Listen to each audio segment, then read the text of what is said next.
नमस्कार। आज मैं मुंशी प्रेमचंद जी द्वारा रचित कहानी सौतन का दूसरा भाग लेकर आई हूँ।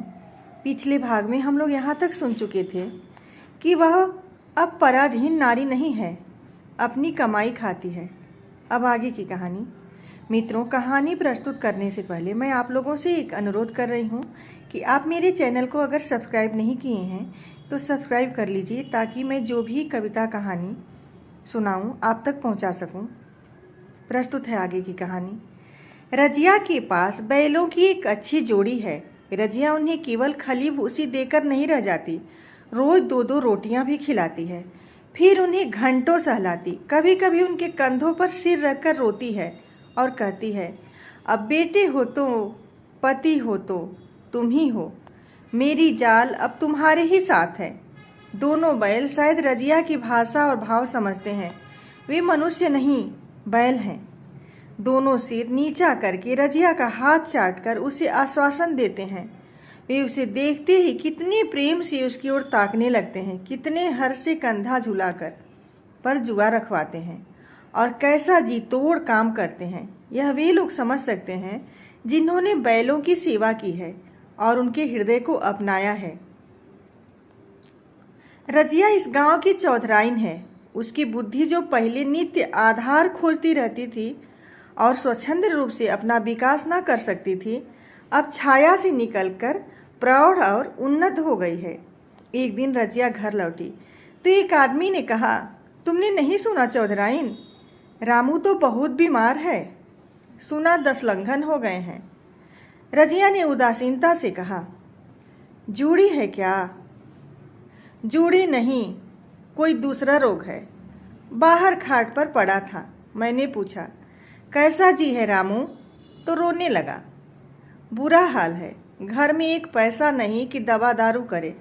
दसिया के एक लड़का हुआ है, वह तो पहले भी काम धंधा न करती थी और अब तो लड़कोरी है, कैसे काम करने आए। सारी मार रामू के सिर जाती है, फिर गहने चाहिए, नई दुल्हन, यूँ कैसे रहे। रजिया ने घर में जाते हुए कहा, जो जैसा करेगा आप ही भोगेगा। लेकिन अंदर उसका जी न लगा। वह एक क्षण में फिर बाहर आई। शायद उस आदमी से कुछ पूछना चाहती थी और इस अंदाज से पूछना चाहती थी मानो उसे कुछ परवाह नहीं है। पर वह आदमी चला गया था। रजिया ने पूरा पश्चिम जाकर देखा, वह कहीं न मिला। तब रजिया द्वार की चौखट पर बैठ गई। इसे वे शब्द याद आए जो उसने 3 साल पहले रामू के घर से चलते समय कहे थे। उस वक्त जलन से उसने वह साप दिया था। अब वह जलन न थी, समय ने उसे बहुत कुछ शांत कर दिया था। रामू और दासी की हीनावस्था अब ईर्ष्या के योग्य नहीं, दया के योग्य थी। उसने सोचा, रामू को 10 लंघन हो गए हैं तो अवश्य ही उसकी दशा अच्छी न होगी। कुछ ऐसा मोटा ताजा तो पहले भी न था। 10 लंघन ने तो बिल्कुल ही घुला डाला होगा। फिर इधर खेती बाड़ी में भी टोटा ही रहा, खाने पीने को भी ठीक ठीक न मिला होगा। पड़ोसी की एक स्त्री ने आग लेने के बहाने आकर पूछा, सुना रामू बहुत बीमार है, जो जैसी करेगा वो ऐसी पाएगा। तुम्हें इतनी बेदर्दी से निकाला कि कोई अपने बैरी को भी न निकालेगा। रजिया ने टोका, नहीं दीदी, ऐसी बात न थी। वे तो बेचारे कुछ नहीं बोले, मैं तो सिर झुका लिया।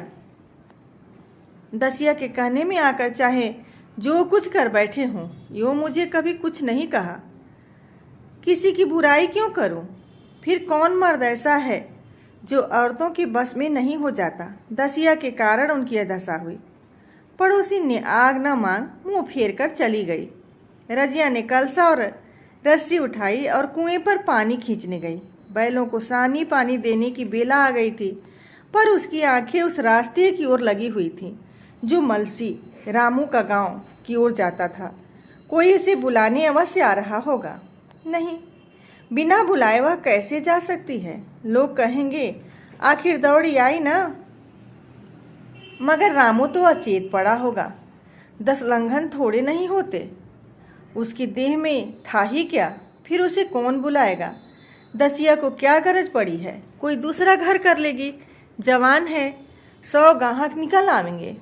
अच्छा, वह आ तो रहा है, हाँ हाँ, आ रहा है। कुछ घबराया सा जान पड़ता है। कौन आदमी है? इसे तो कभी मलसी में नहीं देखा, मगर उस वक्त से मलसी कभी गई भी तो नहीं। 2-4 नए आदमी आकर बसे ही होंगे। बटोही चुपचाप कुएं के पास से निकला। रजिया ने कलसा जगत पर रख दिया और उसके पास जाकर बोली, रामू महतो ने भेजा है तुम्हें? अच्छा, तो चलो घर, मैं तुम्हारे साथ चलती हूँ। नहीं, अभी मुझे कुछ देर है। बैलों को सानी पानी देना है, दिया बत्ती करनी है। तुम्हें रुपए दे दूँ? जाकर दसिया को दे देना, कह देना कोई काम हो तो बुला भेजे। बटोही रामू को क्या जाने, किसी दूसरे गांव का रहने वाला था। पहले तो चकराया, फिर समझ गया। चुपके से रजिया के साथ चला गया और रुपए लेकर लंबा हुआ। चलते चलते रजिया ने पूछा, अब क्या हाल है उनका? बटोही ने अटकल से कहा, अब तो कुछ संभल रहे हैं। दसिया बहुत रोध हो तो नहीं रही है? रोती तो नहीं थी, वह क्यों रोएगी? मालूम होगा पीछे। बटोही चला गया तो रजिया ने बैलों को सानी पानी किया, पर मन रामू की ओर ही लगा हुआ था। स्नेह स्मृतियाँ छोटी छोटी तारिकाओं की भांति मन में उदित होती जाती हैं। एक बार जब वह बीमार पड़ी थी, वह बात याद आई। 10 साल हो गए। वह कैसे रात दिन उसके सिरहाने बैठा रहता था, खाना पीना तक भूल गया था। उसके मन में आया, क्यों न चलकर देख आवें। कोई क्या कहेगा? किसका मुंह है जो कुछ कहे? चोरी करने नहीं जा रही हूँ, उस आदमी के पास जा रही हूँ जिसके साथ 15-20 साल ही रही हूँ। दसिया नाक सिकोड़ेगी, मुझे उससे क्या मतलब। रजिया ने किवाड़ बंद किए, घर को मजूर को सहेसा और रामू को देखने चली। कांपती झिझकती क्षमा का